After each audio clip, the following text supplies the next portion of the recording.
Hello students, welcome to my channel. आज हम पढ़ेंगे क्लास 10th का history chapter number 1, the rise of nationalism in Europe. ये हमारा थर्ड पार्ट होगा। इससे पहले मैं 2 वीडियो बना चुका हूँ, फर्स्ट पार्ट सेकंड पार्ट। जिन्होंने अभी तक नहीं देखा हो डिस्क्रिप्शन बॉक्स में जा कर के दिए गए लिंक में जाकर आप देख सकते हैं।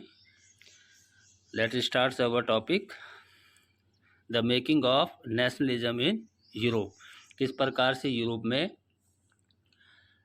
राष्ट्रभक्ति की भावना आई थी। Nationalism in Europe. If you look at the map of mid 18th century Europe, you will find that there were no nation states as we know them today। जो आप मैप देख रहे हैं मिड 18th सेंचुरी का Europe में, उसमें जितने भी कंट्रीज आप देखते हैं उससे पहले कोई नेशन स्टेट्स यूरोप में नहीं था। व्हाट वी नो टुडे, जैसे कि Germany, Italy, Switzerland were divided into kingdom, duchies, canons, whose rulers had their autonomous territories। यानी कि यूरोप में उस समय कोई भी नेशन स्टेट नहीं था, अलग से कोई कंट्री नहीं थी। जैसे आज के आप डेट में देखते हो मैप में, जर्मनी, इटली, स्विट्ज़रलैंड, ये सारे आपके डिवाइड थे किंगडम्स में, डचीज में और कैनन्स में, और उनके जो रूलर्स थे उनकी ऑटोनोमस टेरिटरीज थी।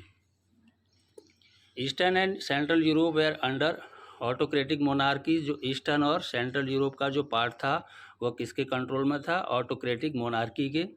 With in the territory of which live diverse people, जहाँ पर लोग अलग अलग धर्म के या फिर अलग अलग जाति के लोग रहते थे।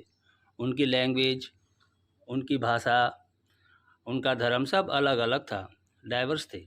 They did not see themselves as sharing collective identity और a common culture। इनका कोई common culture नहीं था। Often they even spoke different languages, अलग अलग भाषाएं बोलते थे, and belonged to different ethnic groups, और अलग अलग ethnic groups में बटे हुए थे, जातियों में बटे हुए थे। The Habsburg Empire that ruled over Austria Hungary। जो हब्सबर्ग एम्पायर है जिसको रूल करा था ऑस्ट्रिया और हंगरी, एक इसका एग्जाम्पल आप देख सकते हैं। Was a patchwork of many different regions, अलग अलग क्षेत्रों में बटे हुए थे, और जो लोग थे वो भी अलग अलग थे। It include the alpine region. इसमें कौन कौन से रीजन आ गए? अल्पाइन रीजन, जहाँ पर टेरल हो गया, ऑस्ट्रिया हो गया और सुडेंटलैंड थे। एज वेल एज इसमें बोमेनिया हो गया, where the aristocracy was predominantly German speaking. यहाँ पे जो लोग बोला करते थे, जो भाषा बोलते थे, लैंग्वेज जर्मन स्पीकिंग ज़्यादा बोलते थे, जर्मन भाषा ज़्यादा बोलते थे। कहाँ पर? अल्पाइन रीजन में। It also include the Italian speaking provinces. यहाँ पर इसके अलावा आप देखेंगे तो यहाँ एक minute, it also included the Italian speaking provinces. यहाँ पर इटालियन स्पीकिंग प्रोविंसेस भी थे, लोम्बार्डी और वेनिया में। इन Hungary half of the population spoke Magyar. जो हंगरी है वहाँ पे आधे से ज़्यादा जो जनसंख्या थी मैग्यार बोला करती थी। While the other half spoke variety of dialects, और जो आधे बचे वो अलग अलग भाषाएं बोलते थे, कई प्रकार की भाषाएं वहाँ पर थी।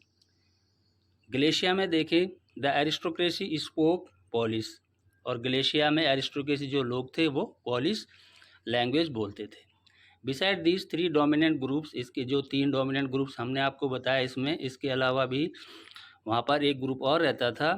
There also live within the boundaries of the empire a mass of subject peasant peoples.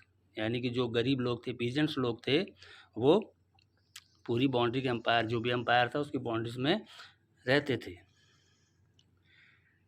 जैसे यहाँ पे लिखा है, भोमानिया हो गया, स्लोवाक्स हो गया to the north, Slovenes in Carniola, Croats है साउथ में, और रोमांस है ईस्ट में, ट्रांसिल्वेनिया में। Such difference did not easily promote a sense of political unity, जिससे कि पॉलिटिकल यूनिटी नहीं बन पा रही थी। तो आपने देखा एथनिक ग्रुप्स और अलग अलग डाइवर्स कल्चर के लोग, अलग अलग लैंग्वेज बोलते थे, अलग अलग धर्म के लोग वहाँ पे रहते थे, तो इसमें यूनिटी नहीं बन पा रही थी, इसलिए नेशनलिज्म संभव नहीं था। The only tie binding these diverse groups together was a common allegiance of to the emperor. फिर एक क्वेश्चन आता है कि किस प्रकार से राष्ट्रभक्ति की आइडिया यूरोप में उभर कर आया। ये लिखा है, how did nationalism and the idea of nation state emerge. किस प्रकार से फिर आइडिया आया ये कि जब वहाँ पे लोग अलग अलग जाति धर्म के लोग रहते थे, अलग अलग भाषाएं बोलते थे, तो किस प्रकार से नेशनलिज्म की वहाँ पे आइडिया आया आपका यूरोप में। तो फर्स्ट पॉइंट लिखा है, the aristocracy and the new middle class.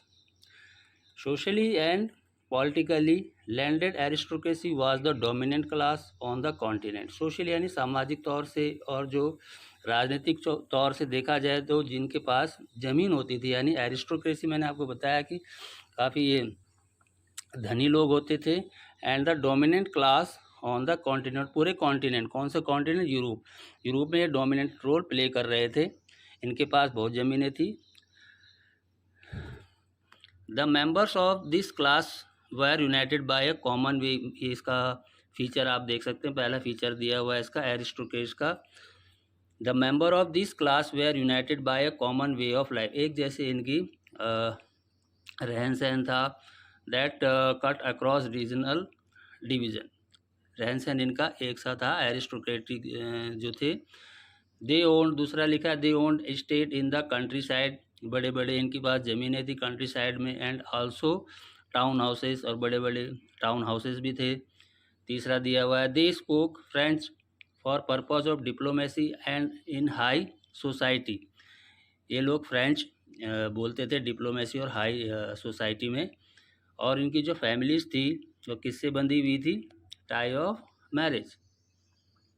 There families were often connected by ties of marriage, एक दूसरे से ये शादी के बंधन में बन जाते थे।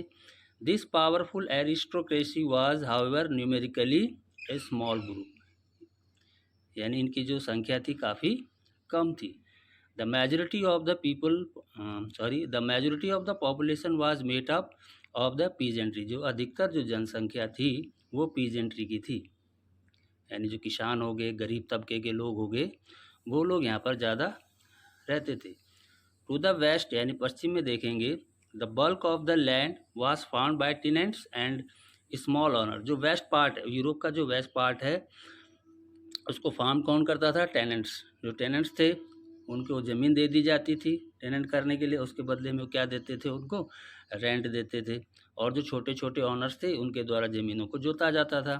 While in eastern and central Europe, और जो ईस्टर्न पार्ट है और सेंट्रल पार्ट है यूरोप का, the pattern of land holdings was characterised by vast state which were cultivated by serfs. यानी जो सर्फ्स होते थे, सर्फ का मतलब हो गया जो गुलाम लोग होते थे, उनके द्वारा ज़मीनों को जोता जाता था ईस्टर्न और सेंट्रल यूरोप में। तो पीजेंट्री का भी बता दिया मैंने आपको, और एरिस्टोक्रेट का भी बता दिया। एरिस्टोक्रेट के कुछ फीचर्स हैं, उनको आप पढ़ लेंगे, इम्पॉर्टेंट है ये। In western and part of central Europe the growth of industrial production. अब यहाँ पर देखें, अब वेस्टर्न पार्ट जो था यूरोप का और सेंट्रल पार्ट था यूरोप का, the growth of industrial production, यहाँ पर इंडस्ट्रियल प्रोडक्शन काफ़ी तेज़ी से उभर कर आ रहा था।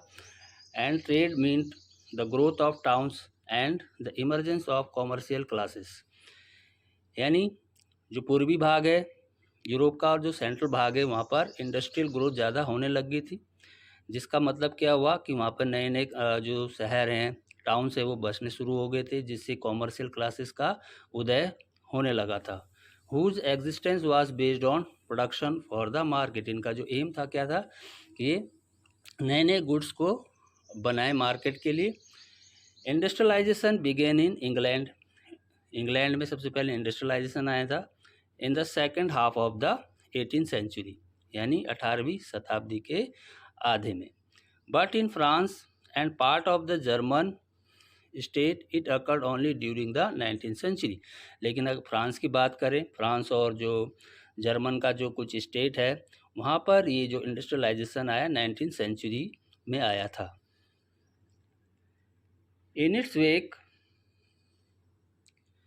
New social group came into being, यानी यहाँ पर अगर हम देखें इंडस्ट्रियलाइजेशन आने से क्या हुआ, एक नई क्लास उभर कर सामने आई जिसको कहा गया working class population and middle class made up of industries. जो मिडिल क्लास यानी कि जो वर्किंग क्लास पॉपुलेशन थी और मिडिल क्लास यहाँ पर उभर के आए, जिसमें इंडस्ट्रियलिस्ट हो गए, बिजनेसमैन हो गए, प्रोफेशनल्स हो गए, ये सारे लोग इसमें आ जाते हैं मिडिल क्लास के ग्रुप में। In central and eastern Europe these groups were smaller in number. Centre और जो ईस्टर्न यूरोप था वहाँ पर ये लोग कम मात्रा में थे। टिल लेट 19th सेंचुरी, यानी 19th सेंचुरी के आखिर तक इनका जो ग्रुप था बहुत ही छोटा था। किसका? जो आपका मिडिल क्लास या वर्किंग क्लास पॉपुलेशन थी। It was among the educated, important है, it was among the educated जो लिबरल मिडिल क्लासेस थे। यहाँ से ये आइडिया आया आपका नेशनल यूनिटी का, यानी जो पढ़े लिखे लोग थे, लिबरल जो थे, आज़ाद दिमाग के लोग थे, वहाँ से ये आइडिया उभर के सामने आने लगा। Following the abolition of aristocracy privileges gained popularity, जो इनको समाप्त किया जाना चाहिए, जो आपका एरिस्टोक्रेसी को जो प्रिविलेजेस मिल रहे थे उसको समाप्त किया जाए। कहाँ से आइडिया आया था आपका? जो एजुकेटेड लिबरल मिडिल क्लास के लोग थे। क्लियर, समझ में आ गया होगा आपको। फिर एक क्वेश्चन आता है आपका, what did liberal nationalism stand for? Liberalism का क्या मतलब है? ये पेपर में भी कई बार आ जाता है। तो the term liberalism is derived from the Latin word liber. Liber से ये वर्ड आया आपका। The term liberalisation derives from the Latin root liber, जिसका मतलब होता है फ्री, यानी आज़ादी। For the new middle classes liberalism stood for freedom. जो मिडिल क्लास के लोग थे, लिबरलिज्म का मतलब है फ्रीडम फॉर द इंडिविजुअल, यानी व्यक्तिगत आज़ादी हो, और equality of all before the law, यानी हर किसी को समान समझा जाए कानून के सामने। तो ये था आपका मिडिल क्लास के लिबरलिज्म का मतलब। फिर पॉलिटिकली देखें, पॉलिटिकल का क्या मतलब? पॉलिटिकल एम्फेसाइजेस नेशनलिज्म का क्या मतलब हो गया? Emphasise the concept of government by consent, यानी कि ऐसी सरकार जो कंसेंट से बने, रिप्रेजेंटेटिव से बने, पार्लियामेंट हो, ठीक है, इस प्रकार की सरकार होनी चाहिए। Since the French revolution liberalism had stood for the end of the autocracy and clerical privileges. जब से हमने फ्रेंच रिवॉल्यूशन पढ़ा, क्लास 9 में पढ़ा होगा, लिबरलिज्म का क्या था? इसमें ऑटोक्रेसी का समाप्त करना और जितने भी आपके क्लेरिकल प्रिविलेजेस मिल रहे थे उनको समाप्त करना था। A constitution and representative government through parliament, और ऐसी सरकार बनाना था जो representative form of government. Hello students, जैसे हमने पढ़ा कि जो फ्रेंच रिवॉल्यूशन के टाइम पे क्या था, liberalism had stood for the end of autocracy, यानी ऑटोक्रेसी का समापन करना था, और साथ में जितने भी क्लरिकल प्रिविलेजेस मिल रहे थे इनको, उनका भी समाप्त करना था। और ऐसी सरकार बनाना था, जो ऐसी कॉन्स्टिट्यूशन होना चाहिए जो कि रिप्रेजेंटेटिव फॉर्म ऑफ गवर्नमेंट हो, जो पार्लियामेंट जिसका बने, ठीक है, संसद के द्वारा सारे कार्य किया जाए। 19th century liberals also stress the inviolability of private property, जो प्राइवेट प्रॉपर्टी थी उसको भी इनवायलेट किया जाए। Yet equality before the law did not necessarily stand for universal suffrage। यहाँ पर universal suffrage वर्ड आया हुआ है। यूनिवर्सल सफरेज यानी कि हर किसी को वोट का राइट होना चाहिए। You will recall that in revolutionary France, which marked the first political experiment in liberal democracy, the right to vote and to get elected was granted exclusively to property owing man। ठीक है, ये हमने पढ़ा था सरफरेज में कि vote का right किसको दिया जाना चाहिए? उस व्यक्ति को जिसके पास प्रॉपर्टी हो, यानी जिसके पास प्रॉपर्टी होगी वही वोट का अधिकारी होगा। मैन विदाउट प्रॉपर्टी यानी जिसके पास प्रॉपर्टी नहीं है, और all women were excluded from political rights यानी जिन व्यक्ति के पास प्रॉपर्टी नहीं है और जो औरतें हैं उनको पॉलिटिकल राइट से वंचित किया गया था। Only for a brief period under the Jacobian, ये भी आपने फ्रेंच रिवॉल्यूशन में पढ़ा था। Only for a brief period यानी कुछ समय के लिए जब जैकोबिन क्लब बना था तो उसमें जितने भी एडल्ट मेल्स थे उन सबको वोट का राइट दिया गया था। However the Napoleonic code went back to limited suffrage and reduced women to the status of minor. और जब नेपोलियनिक कोड आया तो उसने जो सफरेज था उसको लिमिट कर दिया और वुमेन्स के स्टेटस को छोटा कर दिया, यानी कि उनको वोट का राइट ख़त्म कर दिया। Subject to the authority of the fathers and husbands, यानी कि जो औरतें हैं उनको किसकी अथॉरिटी माना गया कि ये जो औरतें हैं या तो फादर की बेटी हो गई और हस्बैंड की होगी पत्नी होगी। Throughout the 19th and early 20th century women and non propertied man organise opposition movement demanding equal political rights. Clear? Throughout the 19th and early 20th century यानी कि जो 19वीं शताब्दी और समाप्त हो रही थी और 20वीं शताब्दी में जो वुमेन्स थी, औरतें थी, और जो नॉन प्रॉपर्टी मैन थे जिनके पास अपनी ज़मीनें नहीं थी, उन्होंने इसका अपोजिशन करना शुरू किया, मूवमेंट चलाना शुरू कर दिया और इक्वल पॉलिटिकल राइट्स की इन्होंने डिमांड रखनी शुरू कर दी। अब आता है हमारा इकोनॉमिक स्फीयर में लिबरलिज्म का क्या मतलब है।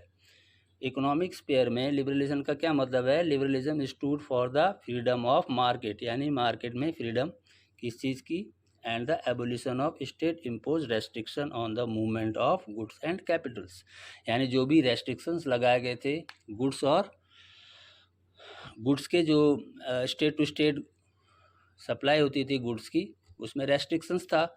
तो यहाँ पर इकोनॉमिक स्फीयर में क्या बोला गया है, लिबरेशन का मतलब है कि मार्केट में एक फ्रीडम मिलनी चाहिए ताकि आसानी से गुड्स का मूवमेंट हो सके, चाहे वो गुड्स हो चाहे वो कैपिटल हो यानी पैसा हो। During the 19th century this was a strong demand of the emerging middle class, यानी यही सबसे बड़ी डिमांड थी 19th सेंचुरी में मिडिल क्लास के लोगों की। Let us take the example of the German speaking region. Example देखें जर्मन स्पीकिंग रीजन का। In the first half of the 19th century, यानी 19वीं शताब्दी के पहली हाफ में क्या था, जो नेपोलियनिक एडमिनिस्ट्रेटिव मेजर्स थे had created out of countless small principalities A confederation of 39 states. ठीक है, 39 स्टेट्स थे जिनको कॉन्फेडरेशन बोला गया था। 39 स्टेट उन्होंने छुआ नहीं था नेपोलियनिक, जब नेपोलियन हार जाता। Each of these possess its own currency, इनकी अपनी अपनी करेंसी थी, वेट्स था, मेजर्स थे।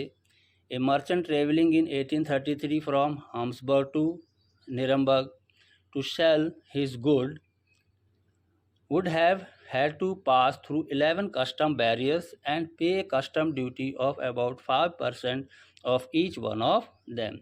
इसका मतलब हो गया कि जो वेट था आपका, वेट हो, करेंसी हो और मेजर्स हो, सब क्या थे, अलग थे। एक मर्चेंट अगर ट्रेवल करता था, 1833 का एग्जांपल दिया हुआ है, हाम्सबर्ग से न्यूमबर्ग कुछ सामान बेचने के लिए, तो उसको 11 कस्टम बैरियर से होकर के गुजरना पड़ता था।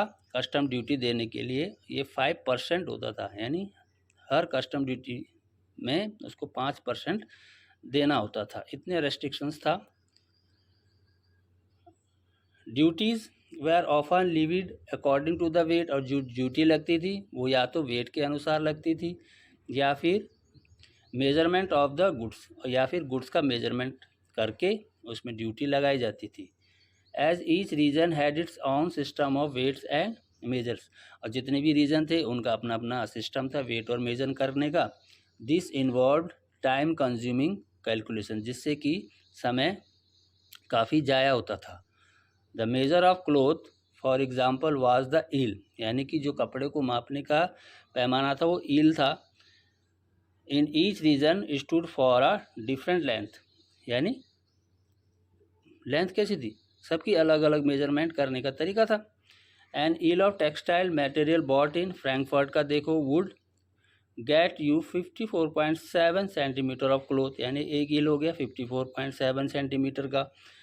मेंस में 55.1 सेंटीमीटर हो गया, न्यूरमबर्ग में 65.6 सेंटीमीटर हो गया, और फ्रीबर्ग में 53.5 सेंटीमीटर हो गया। तो वेट का देख रहे हैं आप, अलग अलग अलग दिया हुआ है, काफ़ी मुश्किल होती थी व्यापार करने में।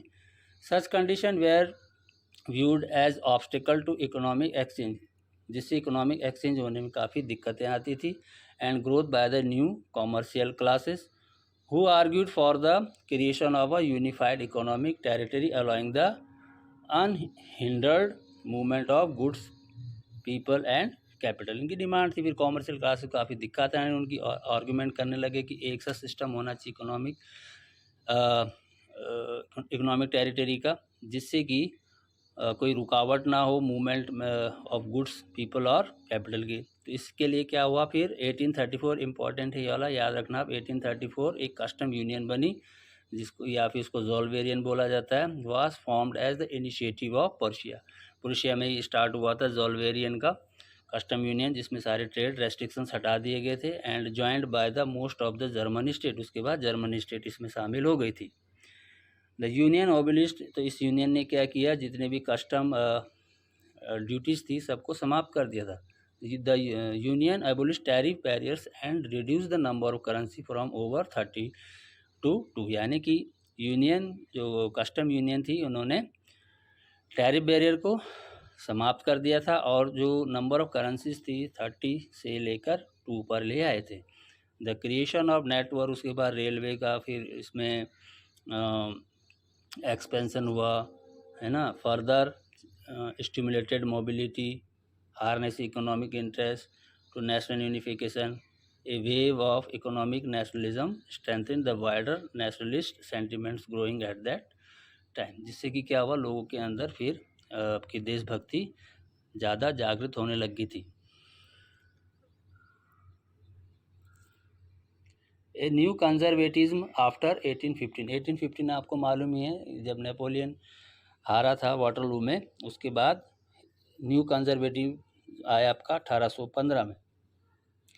Following the defeat of Napoleon 1815 में जब नेपोलियन की हार हो जाती है वाटरलू में, European government were driven by the spirit of conservatism. जो यूरोपियन गवर्नमेंट थी उनके अंदर फिर कंजर्वेटिज्म की भावना आने लगी।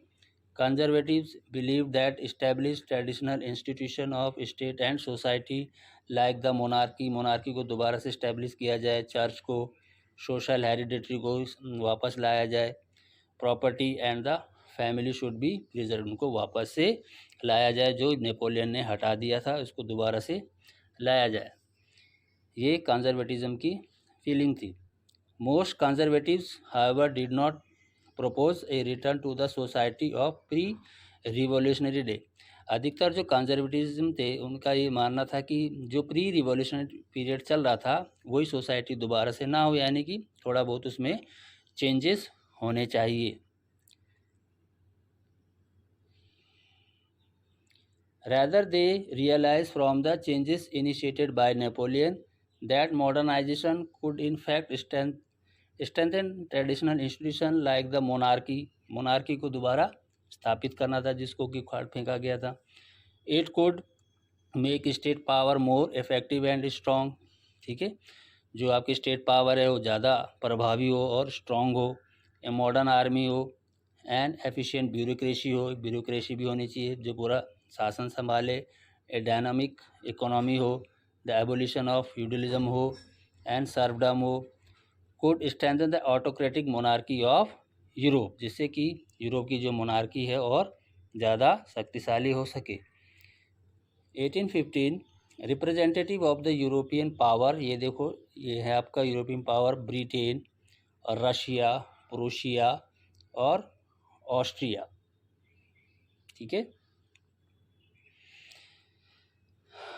ये 4 ऐसे देश हैं जिससे कि नेपोलियन हारा था वाटरलू में, ब्रिटेन, रशिया, प्रूशिया और Austria, who had collectively defeated Napoleon, met at Vienna. Vienna में ये लोग मिलते हैं to draw up a statement for Europe, Europe के लिए एक स्टेटमेंट बनाते हैं। The congress was hosted by Austrian chancellor duke Metternich, से याद रखना। वियना में जो संधि हुई थी उसको किसने होस्ट किया था? तो याद रखना आप, ऑस्ट्रियन चांसलर ड्यूक मैट्रिन्स के द्वारा। The delegates Drew up the treaty of Vienna. तो डेलीगेट्स ने क्या किया? एक ट्रीटी बनाई वियना में 1815 में। इसका ऑब्जेक्ट क्या था? The object of undoing most of the changes that had come about in Europe during the Napoleonic war. जो नेपोलियनिक वार में जो चेंजेस आए थे उसको दोबारा से किस प्रकार से चेंजेस लाया जाए। तो पहला क्या किया उन्होंने? तो बर्बन डेंसिटी जो थी, जिसको खाड़ फेंका गया था फ्रेंच रिवॉल्यूशन के टाइम पे, which had been deposed during the French revolution was restored in power, यानी उसको दोबारा से पावर में लाया जाए। France lost the territory it had annexed under Napoleon. ठीक है, जो भी नेपोलियन ने जो भी आपकी फ्रांस की टेरिटरी जीती थी उसको भी वापस लाया जाए। A series of state were set up on the boundaries of France to prevent French expansion in future. और फ्रांस की बाउंड्रीज में क्या किया जाए? स्टेट्स बना दिया जाए। A series of states were set up on the boundaries, कहाँ पर? फ्रांस के, ताकि फ्रांस की एक्सपेंशन ज़्यादा फ्यूचर में ना हो। दस द किंगडम ऑफ नीदरलैंड, इस प्रकार से क्या हुआ? जो नीदरलैंड किंगडम था विच इंक्लूडेड बेल्जियम, जिसमें बेल्जियम भी शामिल था, was set up in the north, यानी नॉर्थ में इसको सेट कर दिया था। And Geneva was added to Piedmont in the south, और जिनेवा को पीडमोंट यानी साउथ, यानी कि जो साउथ का पार्ट था नॉर्थ का, वहाँ पर जिनेवा को सेट कर दिया था बाउंड्रीज में। प्रूशिया को क्या दे दिया था? Prussia was given important new territories on it's western frontier. Western frontier में प्रूशिया को स्टेट्स दे दिया गया था। While Austria was given control of northern Italy, northern Italy का पार्ट ऑस्ट्रेलिया को दे दिया गया था। बट द जो जर्मन कॉन्फेडरेशन था उसको छुआ नहीं गया था, यानी जो 39 स्टेट्स थे उसको एज इट इज़ रखा गया था जो नेपोलियन के द्वारा जीते गए थे। But the German confederation 39 state had been set up by Napoleon was left untouched. In the east, यानी पूर्वी भाग में, Russia was given part of Poland, यानी रशिया को पोलैंड का कुछ भाग दे दिया था। While Prussia was given a portion of Saxony, और प्रूशिया को कुछ पार्ट सैक्सोनी का दिया गया। द मेन इंटेंशन इसका क्या था? मेन इंटेंशन, मेन उद्देश्य क्या था इसका? Was to restore the monarchies that had been overthrown by Napoleon. ठीक है, जो मोनार्की को हटा दिया गया था किसके द्वारा? नेपोलियन के द्वारा, उसको दोबारा से स्थापित करना था। And create a new conservative orders in Europe. ये इसके ट्रीटी ऑफ वियना इंपॉर्टेंट है 1815 का। इसको अच्छे से आप देखेंगे, जितने भी पॉइंट्स हैं यहाँ पर, क्या क्या इसमें चेंजेस लाए गए थे। क्लियर?